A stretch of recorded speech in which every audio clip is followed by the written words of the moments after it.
Commissioner Escobosa, would you like to lead us in the Pledge of Allegiance? Roll call first.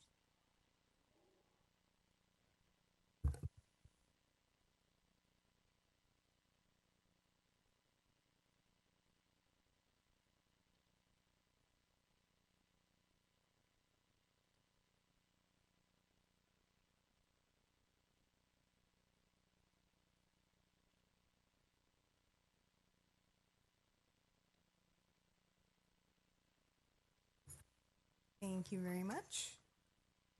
Planning Secretary, would you please call roll? Thank you, Chair. Chair Joanna Valenzuela, Present. Mario Maciel Jr., Vice Chair, Here. Commissioner Eric Pena, Present. Commissioner Jen Escobosa, Here. and Commissioner Ricardo Vasquez. Here. Thank you. Thank you for that. Next, I'd like to open up public communications, if we have any. No public communications at this time. Thank you very much. I'll go ahead and close out public communications. Next, I'd like to move on to the consent calendar.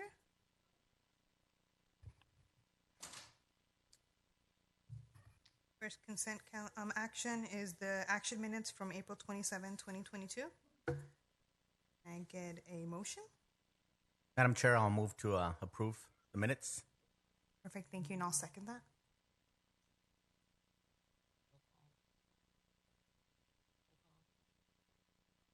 Can you do roll call, please? Thank you. Chair Joanna Valenzuela, Yes. Vice Chair Mario Maciel Jr., Yes. Commissioner Eric Pena, Yes. Commissioner Jean Escobosa, Yes. and Commissioner Ricardo Vasquez. Yes. Thank you. Thank you. Next item on the consent calendar. It's the request for approval of conditioning use permit to allow for alcohol sales in conjunction with a restaurant located in the Ramona Plaza Shopping Center. The project is located within the C2 General Commercial Zone. At this moment, I'll go ahead and open up public hearings for this item. Yes, thank you, Madam Chair. Our new assistant planner, Jesus Estorga, will be providing the presentation. Perfect, thank you.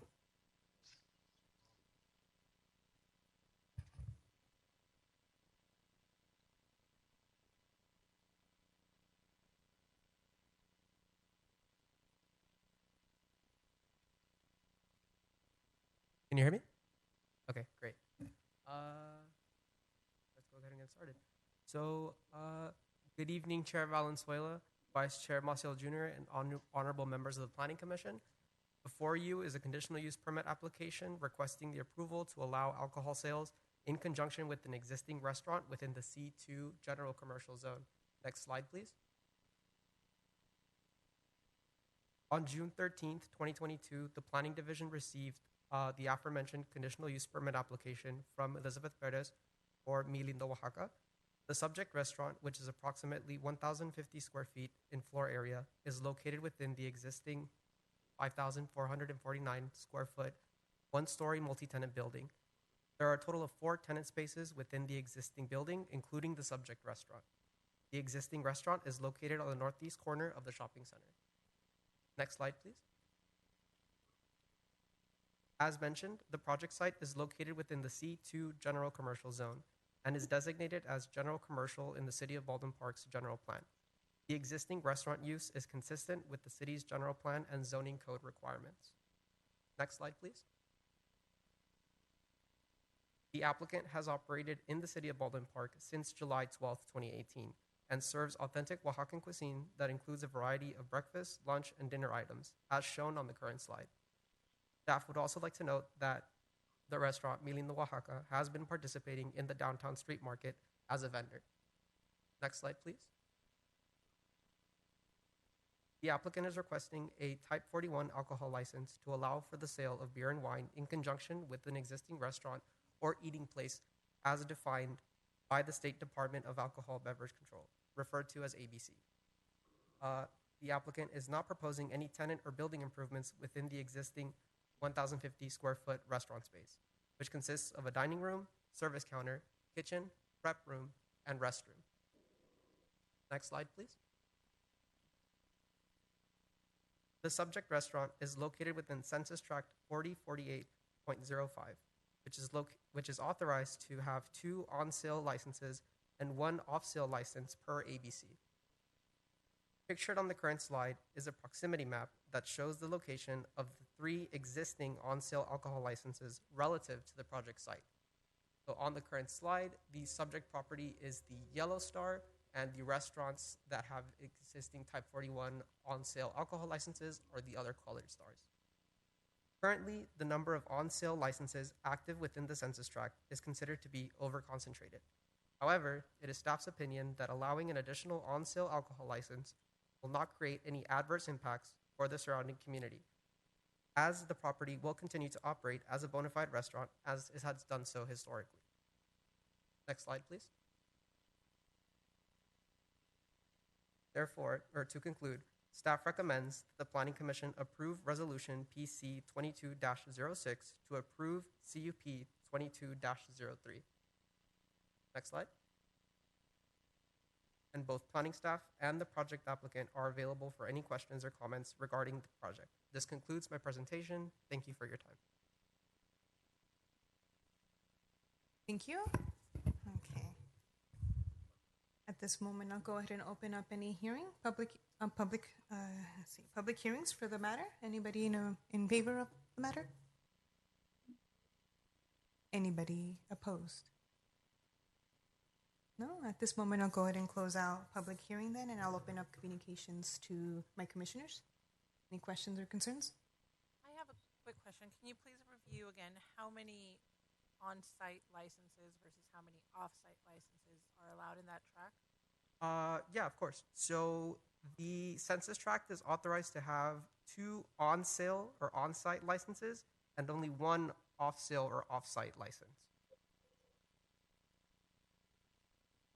And how many do we have right now? For on-sale, which is the Type 41s and Type 47s, we have a total of 3 currently. Thank you. Of course.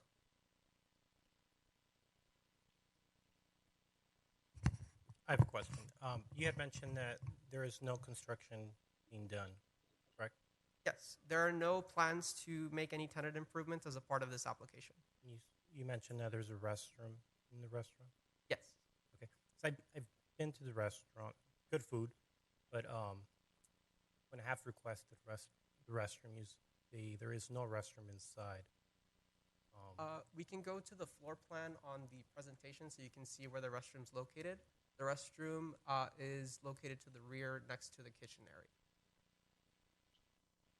And if we can go to slide 6.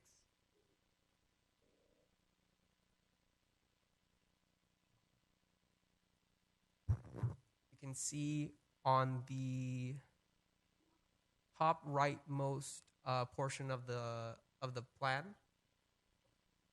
We'll go ahead and bring that up again. There we go. So the top right-hand portion of the plan is where the existing restroom is for the tenant space. Now, and I'm not sure if this is something you could answer, but is this the restroom for business or for public use or guests when they're there at the restaurant? For that, I would defer to the property owner or the restaurant owner, which I believe is here to answer that question.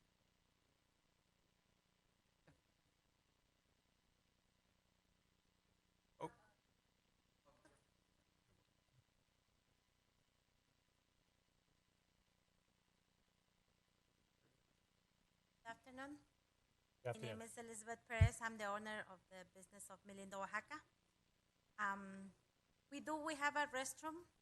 Before we used to use it for the customers also, but since the pandemic begins, the health department lady, she came and she said that nobody is allowed to go through the kitchen because of the COVID for safety. And then she said you have to find out how you can provide your customers a restroom. And then I talked to the owner, and the owner told me, we have a restroom outside that you can use outside. You can send your customers outside. So that's why we're doing right now. We send the customers outside. We keep that restroom clean and everything. But that's the one we provide to the customers.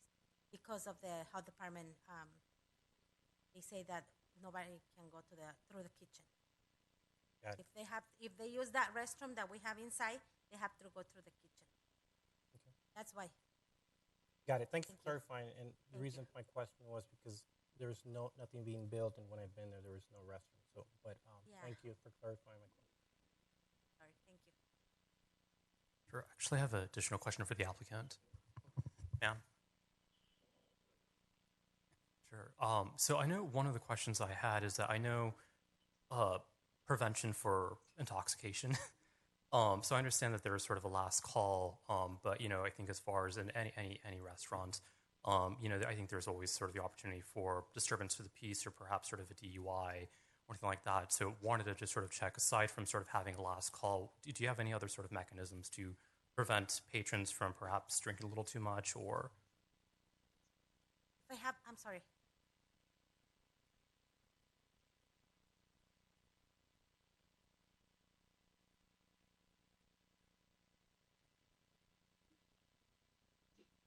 Or like, I think the ABC is allow only three beers Okay. per customer only. That's it. There is no more. Okay. I think that's the ABC. The guidance for ABC. Sorry, would you be able to tell us a little bit more about the ABC? Or, well, Oh, for the license type yes. or the restriction? I'm sorry, can you repeat the question? Yeah. So to clarify, is that for the license type that they're applying for, or for the restrictions from ABC? Restrictions. For the restrictions for ABC, I might have to defer to additional planning staff to answer that question. Sure.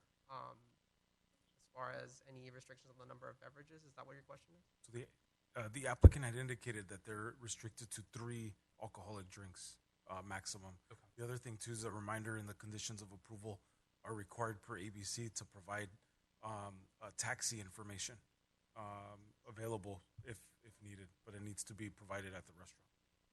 I'm sorry, what was that information? Did you say tax? Taxi, I'm sorry. Oh, taxi, Taxi okay. service. Okay, thank In case it's needed, I'm sorry. Yeah, so 3 alcoholic drinks, and then in addition to ABC's requirements, posting of taxi service. you. Okay. So forgive the hypothetical, but again, so I'm assuming if the person has had sort of 2 drinks already and perhaps is a lightweight, I'm assuming that you won't be offering them the 3rd drink, right? Okay, thank you. Or appearing intoxicated, perhaps, before going. All right, thank you. That's all I needed to hear. Are there any other questions for the applicant? Very good food. I've been there. Thank you. Thank you.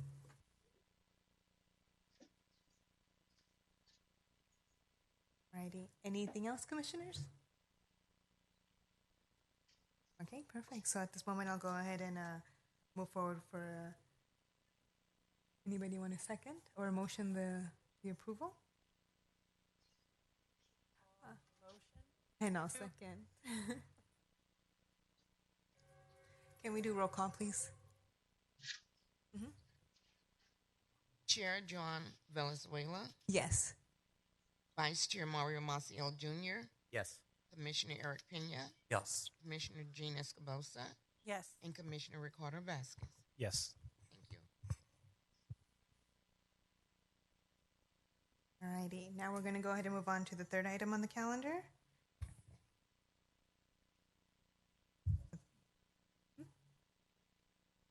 That's it.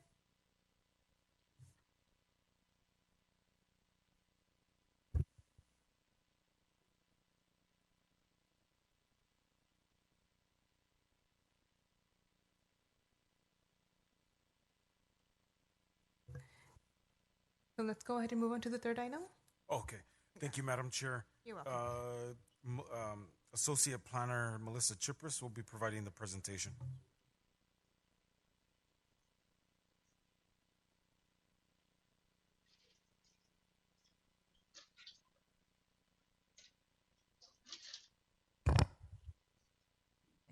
Good evening, Honorable Chair and members of the Commission. So before you is a request for consideration for approval of a conditional use permit to operate a warehouse facility within an existing 38,000 square foot building within the industrial zone. Next slide, please. The site in question is located at 5100 Rivergrade Road, just south of Arrow Highway.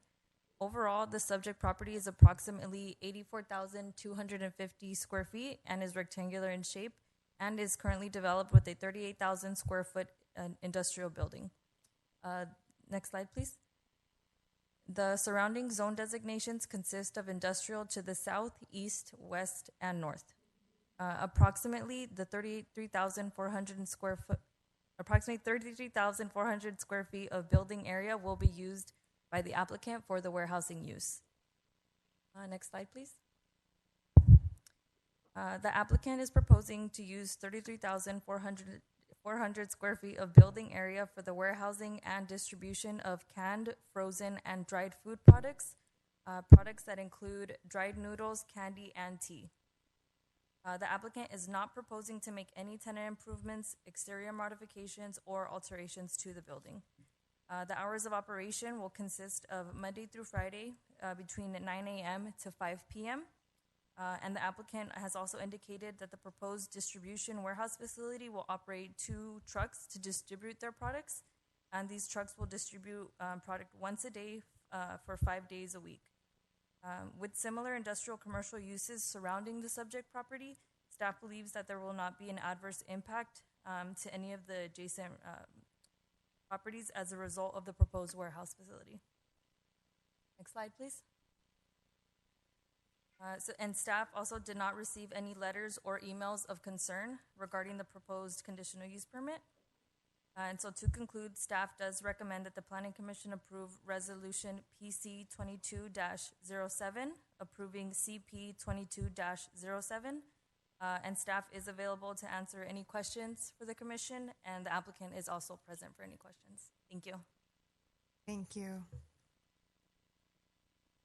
Alrighty, so at this moment, I'll go ahead and open up any public hearings for this item. Anyone in favor? Any opposition? At this moment, I'll go ahead and close out public hearing. And I'll open it up to the commissioners. Any questions or concerns? All right, I see none. And I'll go ahead and look for a motion to approve. I'll motion to approve. Second. Can I get roll call, please? Thank you, Chair. Chair Joanna Valenzuela, Yes. Vice Chair Mario Maciel Jr., Yes. Commissioner Eric Pena, Yes. Commissioner Jean Escobosa, Yes. and Commissioner Ricardo Vasquez. Yes. Thank you. Thank you. Thank you very much. Now we'll go ahead and move on to staff reports. Yes, thank you, Madam Chair. Tonight we're going to have a brief presentation before we sum up the meeting. Eurico Ruiz Esparza is going to just do a brief presentation on behalf of staff on the Serenity Homes Community Stakeholder Presentation and Referral Process. So we're going to be giving her a call. She'll be doing the presentation remotely. We'll just bring up the presentation. Thank you.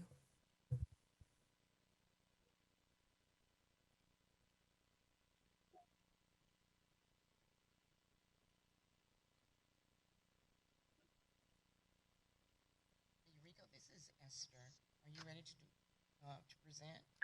I'm ready. Thank you. Of course. Go ahead. Hi, everyone. My name is Eurico Ruiz Esparza, Community Services Supervisor with the City of Baldwin Park. Can you all hear me okay? Yes. We can hear you. Wonderful. Okay. Well, thank you for allowing me a space to share some updates on our brand new Serenity Home. We wanted to bring together the presentation to the group, and if I may just have a few to look at the YouTube link, and that way I can make sure that we are in sync with what you all are seeing on the screen. Eurico, if you can tell her just to hold on for the presentation to come up. If you can tell Eurico that that Mark is loading up the presentation. Eureka Mark is loading up the presentation.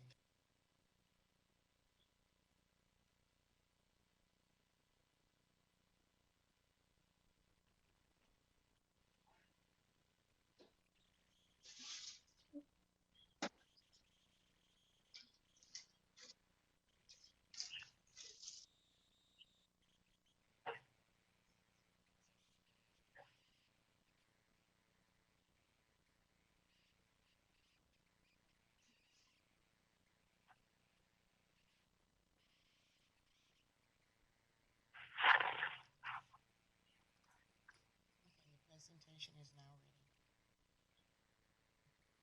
Chair.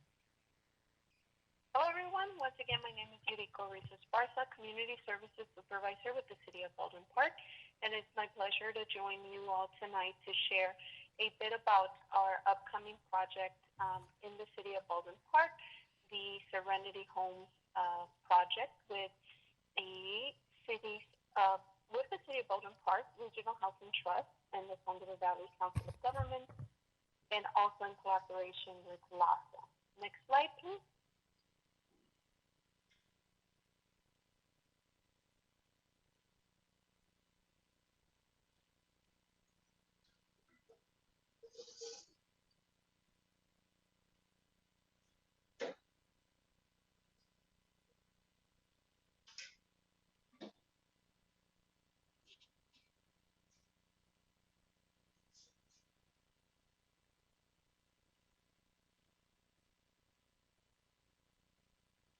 Logo, and the actual project was approved at the last city council meeting. And just to recap about this project, it is funded through the Regional Housing Trust that provided $1.25 million for capital development of 50 beds for homeless housing. This site will specifically serve families experiencing homelessness in our local community of Baldwin Park. The site will have on-site laundry, restrooms, and showers. And there will be also a converted area into a computer lab and study area for homework assistance. The site will aim to be bright and welcoming to provide a safe space for families. And we are currently working with Blockcube to provide the modular units with the capacity to serve anywhere from 3 to 4 members of a family, and we also have capacity to serve larger family out of 2 units. So we will, in a few slides, we will also share what those units look like on the inside. But we are just excited that the Regional Housing Trust will also be assisting in securing on-site service provider, which we have now gone with CityNet, a lead service provider in Orange County, and they're now going to be our lead service provider here in the family site. We will be providing 24-hour staffing, case management, and 3 meals for the client, breakfast, lunch, and dinner. And the site is anticipated to open on September 26, 2022. Next slide.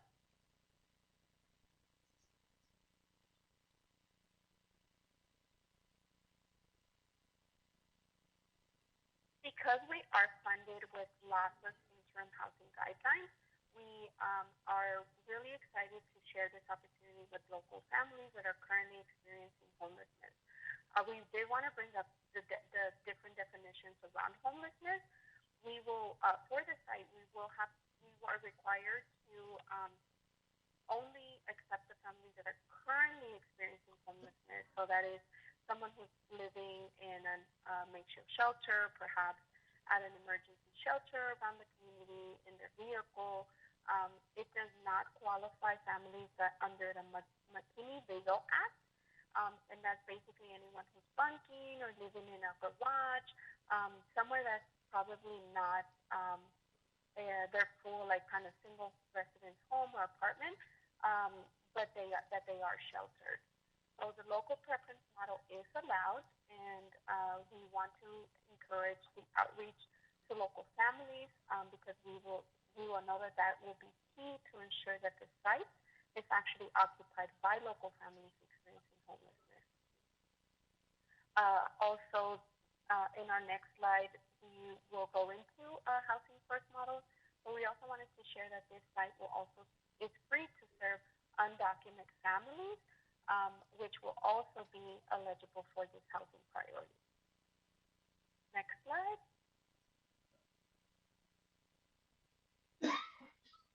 So a little bit about the housing first model. It is an evidence-based approach in which it prioritizes homelessness for people experiencing homelessness, prioritizes the homes, and it's basically a low barrier threshold for families to end their homelessness. So it can basically, it serves as a model to get families in and then provide wraparound support services that can include any personal goals, health, or quality of life outcomes so that we can stabilize the family and then move into the next steps for their housing plan.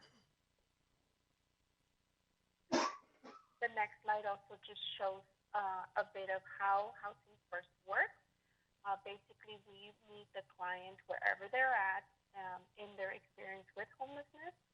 So we bring them into that transitional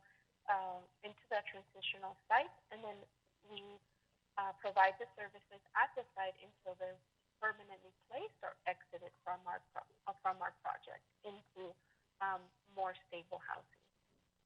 Next slide, please. The next slide is our conceptual and diagram of what the site looks like. And it's basically an exciting, bright space for families. It will have, like we mentioned, 16 total units, and we have the capacity to serve up to 50 beds at the site. So this is a model of the kind of just the exciting space. We provide lots of greenery. We are working with our public works department to get the site up and running. They're actually working really hard every single day at the site to ensure that we're operational by September 26th. And we're just really excited to share the approved concept that was approved by City Council and what the units will actually look like. Next slide. So the modular units will be provided by Boss Cubes. It is a vendor around tiny home models. In comparison to our tiny homes at Esperanza, these units are a bit larger. They are equipped with the capacity to house 3 beds in one unit. So it'll be a bunk and 1 full bed. The site, as I mentioned before, we have a capacity of 50 beds throughout the site. And there will be 2 of these units that, when combined together with a pass-through door, it can help to accommodate larger families. There's also an exciting feature, of course, around security with the electronic door locks and ADA accessibility, as well as fire-rated Class 1 characteristics around the unit. And this is just how bright and welcoming the spaces are. Our color scheme at the site is also very adequate for families to increase moods, and just kind of be a very positive space for our families while they are residing with us. Next slide. The site will also be equipped with showers, restrooms, and laundry, and this is just an image to show you what the site will look like. It'll be equipped with 8 restrooms, 5 showers. Both of the shower and restroom combos are ADA accessible. The laundry room is stackable with washers and dryers, but we will have on-site case managers that will help with any ADA issues in terms of the laundry to meet a reasonable accommodation for ADA guidelines. We also have the trailers are custom designed to meet the site requirements, and they come pre-plumbed for gas and water utilities. And the great thing about this is that it's also movable and portable. So that's a little bit about what the site looks like. And lastly, just in terms of next steps, next slide, please.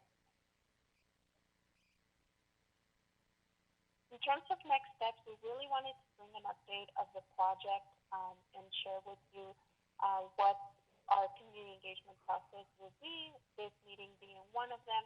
So we're meeting with a variety of community stakeholders and groups. This does include the Baldwin Park Unified School District. We are set to meet with our business association, faith-based groups, and additional local nonprofits and service providers. And we anticipate that the referral process will be finalized by September 12, 2022. And we will provide next steps to the housing division for to be able to share with today's commission, of course, and to be able to refer any families that you may be, as your constituents may share with you all, what, connect them and link them to the proper services. So there will also be site tours and community information meetings. We anticipate having two, one on the weekend on September 3rd, 2022, from 11 to 2 at the site. This will be an in-person meeting, and we will also be there on Monday, September 12th, 2022. The community information meetings are designed to share with the community, with neighbors, with any interested stakeholder, to share a bit about what the project is about, who it would house, and all of the kind of general questions that the community may have. We've had a very successful run with our Esperanza Villa, and we just want to ensure that the community is well informed and aware about the services that are provided at the site. We also are very excited, and we want to officially invite you and welcome, share this invitation for the ribbon cutting ceremony for the grand opening, which will be held on Saturday, September 24th, 2022 at 11 a.m. And this is the invite that we will make sure to send out to everyone. And the RSVP deadline is September 15th to Rosa Caballero. So we are really excited that this program will be kicking off in the next few weeks, just short of about a month. And we are just excited that we have this opportunity to come into Baldwin Park. And we just want to thank you all for the support and just the overwhelming support that we've received from every one of our leadership groups in the city. So thank you. And if you have any questions, I can stay on a few minutes to answer any questions that you may have. Thank you. Thank you very much. And commissioners, would you have any questions or concerns for her? This is Vice Chair Mario Maciel. One question for you, Rico.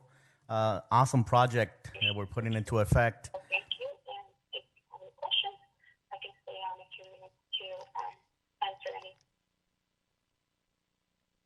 Sorry about that. The question that I would have for you is, what's the turnaround period that we're expecting to have the people that are be served here at the Serenity? What's the turnaround period for them to get permanent housing?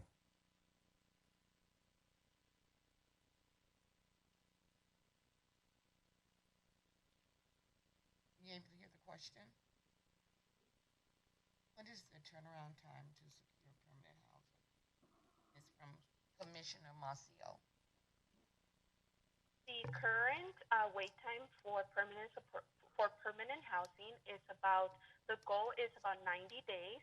They are families, and during those initial 90 days, we pair them up with any employment opportunities, connect them to any opportunities with housing vouchers, rapid rehousing opportunities, which tend to be the fastest to kind of get someone stabilized and moved into a unit of their own. And it could, however, take up to 6 months. That is the reality with some of the harder clients that we have not been able to place. But of course, with families, it's kind of a different approach because there is perhaps like two incomes and other kind of just details around their living situation. Thank you, Eureka. Any other questions or concerns? I have a question. You mentioned that there had been conversations with the school district, and I'm wondering what kind of supports there would be. 50 beds, that's potentially quite a bit of children. What kind of supports are there for them to ensure their enrollment in the local schools and support getting to those schools? May you repeat that, Ms. Washington? Yes, that was from Commissioner Jen Escobosa. She's inquiring about the type of support that the children would receive in their neighboring schools once they are in the program. Is that correct? Actually have a very robust process. We are working initially, even from the start, before we get our families, we have a very robust collaboration with our community schools program. It's basically a collaboration between the school district, the city, and the school district and LACO to ensure that we support the families both with enrollment into the facility and once they're at the facility, all of the case management that goes along with that. So it could be access to tutoring, perhaps, counseling services, mental health services as well. So anything that the child or the family may need to ensure that they're equipped with the proper wraparound support services. So we can do CalFresh. We can look into the different types of, whether it be financial assistance, all types of wraparound support services. Thank you. Thank One you. last question, or maybe one last one. I know you did mention that they'll be having a stakeholders meeting coming up. Who exactly is participating? I know the association and the school district, but are council and commissioners allowed to participate in that as well? That question is coming from our chair, and her question is who will be the stakeholders? Will the planning commission, council, and other key members be able to participate in the upcoming meeting? Stakeholders I think meeting. it's September the 12th. Yes, that is the site tours and community information meeting is open to the public. Of course, we would encourage all of you to attend. We will also be just reaching out to focus groups, similar to what we did today with this commission. We do have other meetings that will be at the Parks and Recreation Commission. We will be at the Baldwin Park Unified School District, at the Business Association. So we will also go to them, but the meetings that are for the community information meetings are open to everyone, our leadership, our council, everyone that's our commission. So it is a pretty robust community engagement process. Thank you for asking that, Chair. Thank you very much. Any other questions or concerns? No? Okay. Thank you again, Eureka. That was a great presentation. Thank you, Eureka. At this point, I will go ahead and like to move forward to report of officers. Sorry. Okay, report of officers for the commission, and then we'll go to staff. Done? Okay. Thank you, Madam Chair. I do have a couple things I just wanted to briefly just update the commission. I know that we haven't had happy that we finally had a commission. We haven't had one since April, so this is nice. But in between that time, staff's been very, very busy. So I want to let you know that there are some planning exercises that's going to be coming your way. We're probably looking at October, November, and then going into 2023. Can you imagine 23? And those include inclusionary housing ordinance. So we just had a kickoff meeting with the consultant. And the inclusionary housing ordinance essentially is just devising a program in which if we have market rate housing projects coming in, that they would be required to provide X number or a percentage of affordable units for the development. So that has kickstarted, and that there's a feasibility study that's being going to be performed to determine whether an inclusionary housing ordinance is appropriate for Baldwin Park. There is that outcome potential that we may not. It doesn't make sense for the city to have an inclusionary housing ordinance. And then second, we just kickstarted with the San Gabriel Valley COG, in that they're going to be funding an accessory dwelling unit pre-approved plan project. So they're going to have some marketing material for the community. We're going to be going through some exercises, study sessions with the Planning Commission, City Council, and providing that service to the community to streamline accessory dwelling units, especially given the housing crisis that we're currently in. That's really exciting. We're really excited about that project. And then third, we just are undergoing the process of selecting a consultant to prepare objective design standards and also SB 9. So if you're familiar, I did a study session on SB 9, urban lot splits. And so based on state law requires, the only way that we can require any additional development standards, the city has to have adopted objective design standards. So one is going to meet SB 9, and then second, SB 35. SB 35 responds to any affordable housing projects that we actually have standards in place, so that way we can get quality architecture, quality design. So we're going to be going through that exercise. So we have a lot of long-range planning activities that we'll be working on from now until the end of probably the beginning of summer. Question for you, Ron. Yes. How many applicants have we had so far since SB 9 came into play? Good question. So we have, we thought we were going to get a flood of applications. I think as time goes by, like the ADU program, when it first was kickstarted several years ago, like in 2016, it started off slow and then it started to pick up. Right now, I think we're going to get our first SB 9 application. We've received only one.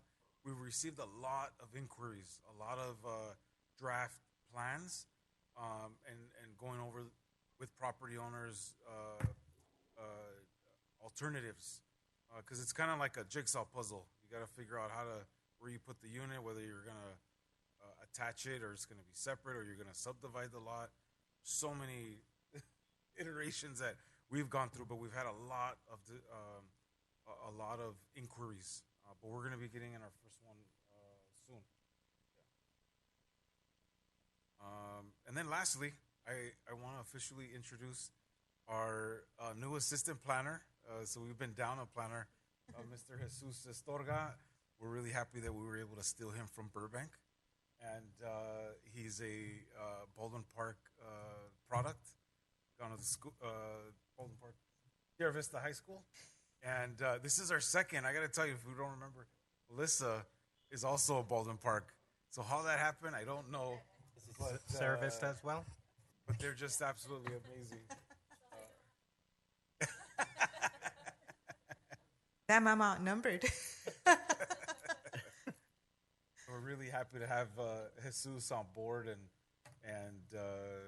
we're really excited to see what he brings. He's already brought a whole slew of help to the office. So. Speech. Speech. Yeah.